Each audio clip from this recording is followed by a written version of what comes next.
not cereal, not leftovers, a real meal. And your kid takes one bite and makes a face that you just served them something a science parents and goes like, "Ooh, I didn't really like this." And then this is part of what your parents probably officially win. Their voice comes out of this voice. This voice comes out of your mouth. There are children in the world that are starving. Hmm. Kid stares at you. You stare at the kid. Nobody feels better. The casserole just sits there. If that's you, welcome to today's podcast. You're exactly in the right place. Hey, hey, welcome back to the Parent Sports Circle, the podcast for parents, tweens, and teens who are just out there trying to figure it out, one awkward dinner conversation at a time. I'm Curtis, and today I'm flying solo. RJ's holiday this week. I'm sure he's living his best life somewhere warm and hot compared to our Canadian weather lately. Probably not thinking about parenting content at all or anything, but having fun. And honestly, it's good for him. He deserves it. He'll be back next week, and I'm sure he'll have some stories. He always has stories for us, right, guys? But today it's just you and me. And I actually love these solo episodes because it gives us a chance to get a little closer and a little more honest, a little more okay between us. All right. And today's topic, it's one of those conversations that every parent who has ever had kids and almost nobody knows how to start. We're talking about gratitude and privilege. How do you keep your kid, pardon me, how do you keep your kid to actually appreciate it with what they have without guilt tripping them? And how do you have that bigger conversation about privilege, what it means, why it matters, without it turning into a lecture that sends them straight to their room and probably slamming the door? Yeah, that happens. Sorry, though. Right, that's what we're going to do today. And I got some ideas, some stories, and yes, a couple dad jokes to make it a bit more fun. But that's who I am, and I don't apologize. Let's get into it, guys.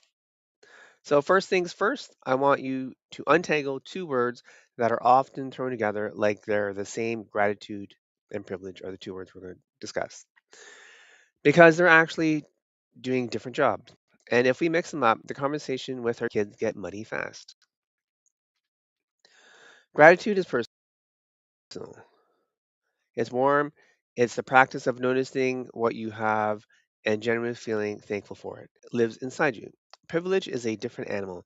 It's about recognizing advantages you didn't earn, things that were just, you know, given to you by circumstance. Where you were born, who your parents are, what neighborhood you grew up in, what you look like. Privilege is an external and it's harder conversation because it involves stuff that really feels outside of our control.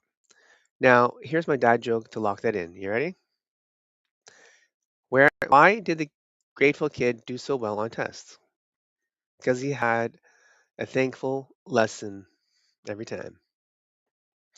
All right, why did the kid who understood privilege do so well in life? Because he realized not everyone got the same classroom.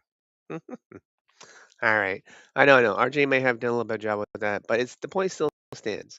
The point is that gratitude and awareness are both things we want to build in our kids because they're different muscles and they need different kinds of exercise. Sorry. Here's why this conversation trips parents up, including myself.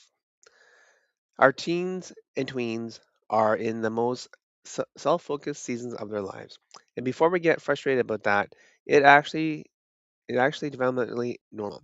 Their brains are literally under construction right now. They are figuring out who they are, where they fit, and what and if we're being honest, what the world owes them. Hmm. And a little spoiler here, the answer they're arriving at is everything. So when it comes to so when it comes in with be grateful for what you have, what the brain is hearing, stop wanting things. hmm And that's not what we mean at all. What we mean is, I want you to see your life clearly, the good parts and the unearned parts, so that you can grow up to be someone who is compassionate, humble, and generous. That is a lot of meaning to pack into a moment at the dinner table. No wonder casseroles get blamed. All right, let's keep talking about the gratitude side first, because I think that is actually the easy ramp.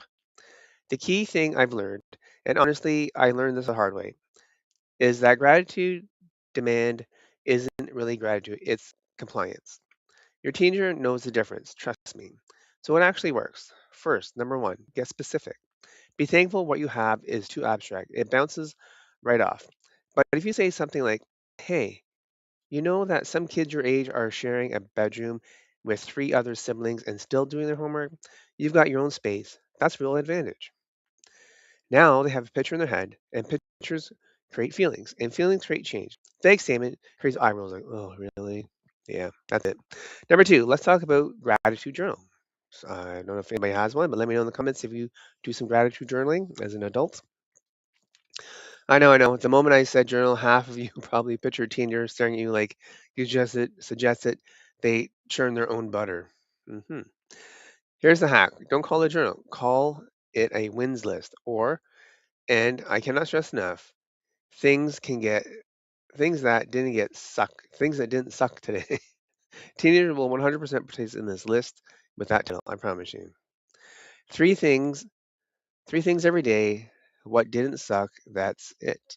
You're building a bit of a habit here of noticing, and over time, that rewires the brain.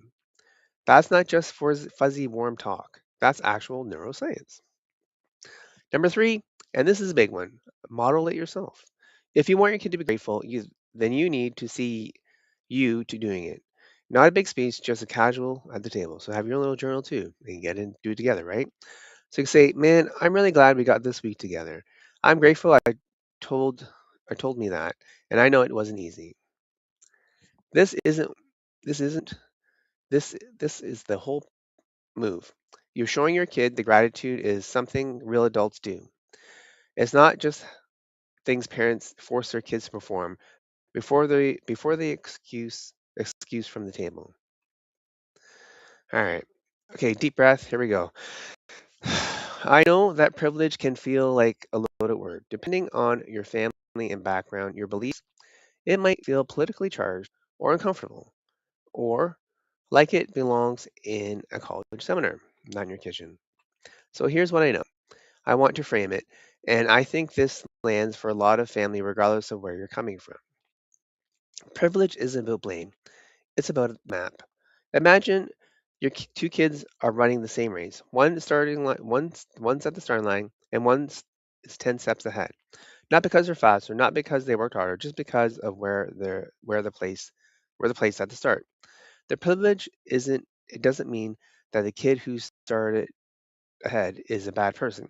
It means they should feel guilty. That doesn't mean they should feel guilty for running. It means, can they see that they got a head start? And once you see that, where you're going with that, that's the conversation.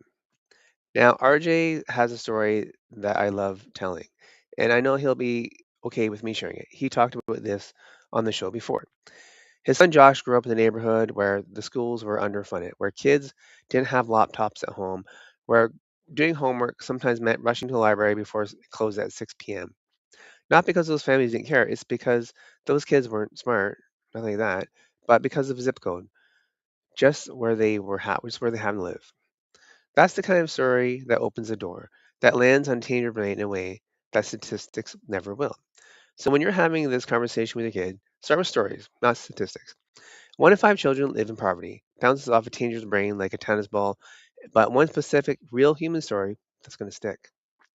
So, let me give you a few practical tools that you can use this week. So, first, ask questions instead of making points. So, you can say, you're lucky to have all of this, right? Which, if we're honest, always comes out sounding like a little accusation. Try this. Do you ever wonder why some of your friends have really different lives than you? What do you think that what do you think causes that? And this is the hard part. Let them talk. Just let them open up. Don't jump in, don't correct, don't lecture. Give them the space to reason it out. Your kid is smarter than you think, and a lot of the time, if you give them the room, they'll arrive at empathy on their own. Pretty awesome.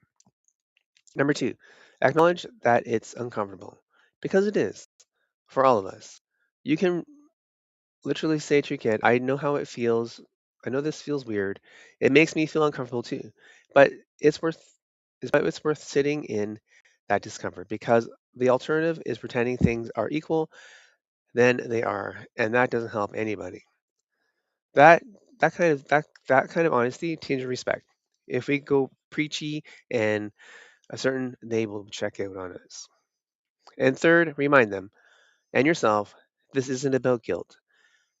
The goal is not a kid who feels terrible about what they have. The goal is a kid who can hold two things at once.